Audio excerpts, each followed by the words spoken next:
નમસ્કાર. સાહિત્યની સરવાણીમાં આજ મારે દાદ બાપુની એક અદ્ભુત રચના આપ સમક્ષ રજૂ કરવી છે. પૂરી સાંભળજો, કારણ કે ઇતિહાસની વાત એવી હોય કે જેને પૂરી સાંભળી અને તો જ મજા આવે ને એનો તથ્ય સમજાય. કવિ કાગ દાદ બાપુનો જ એક વાતનો સંદર્ભ ટાંકીને મારે બીજી વાત અહીં આપની સમક્ષ રજૂ કરવી છે. બહુ સરસ એક કવિતામાં દાદ બાપુએ કીધું છે કે શિખરો કંઈ સર કરી કીર્તિના સ્તંભ તમે કોતરાવી શકો, પણ દાદ ગામને પાદરે એક પાળીઓ તમે એમ ના ખોડી શકો.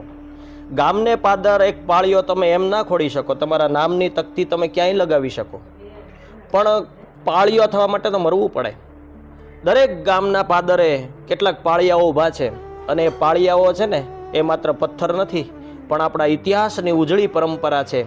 આપણા ઇતિહાસની પરંપરાનો એ મુખ સાક્ષી છે પાળીઓ.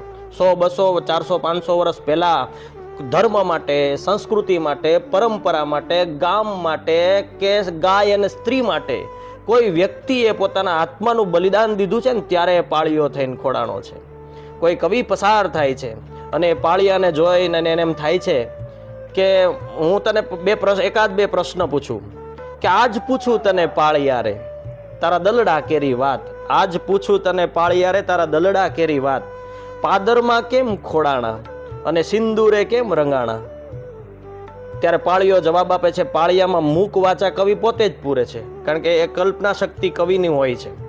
એટલે પાળીઓ જવાબ આપે છે કે વાર ચઢી જેદી ગામમાં રે અને બુંગિયા વાયગા ઢોલ રે, જેદી બુંગિયા વાયગા ઢોલ રે, અરે ખાંડાના ખેલ ખેલાણા તેથી અમે અહીંયા ખોડાણા. ખાંડાના ખેલ ખેલાણા તેથી અમે અહીંયા ખોડાણા. અમે અમારી છાતીઓમાં તલવારો ઝીલી છે ને, અને એટલે અમે અહીંયા ખોડાણા છે.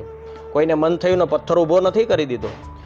હે કવિ, તારા બીજા પ્રશ્નોનો જવાબ આપું. હે કવિ, જ્યારે મેં રણ મેદાન તરફ ડગ દીધા ત્યારે નવી પરણીને આવેલી રાજપૂતાણીએ મારા ભાલે કુમકુમ તિલક કર્યો અને કીધું કે મારજો કે મરજો પિયું, ન દેજો પીઠ લગાર. મારજો કે મરજો પિયું, ન દેજો પીઠ લગાર, નહીતર સાહેલી મેણા મારશે તું તો કાયર કેરી નાર, તું તો કાયર કેરી નાર. એ કોડ ભરેલી જેના હાથની મહેંદી પણ હજી સુકાણી નહોતી અને એના સેથાનું સિંદૂર ભૂષાણું, એના હાથની મહેંદી હજી સુકાણી નથી, ત્યાં જ એના સેથાનું સિંદૂર ભૂષાણું.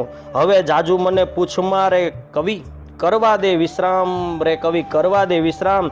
સેથીના સિંદૂર ભૂષાણા તેથી અમે અહીંયા રંગાણા, સેથીના સિંદૂર ભૂષાણા તેથી અમે અહીંયા રંગાણા.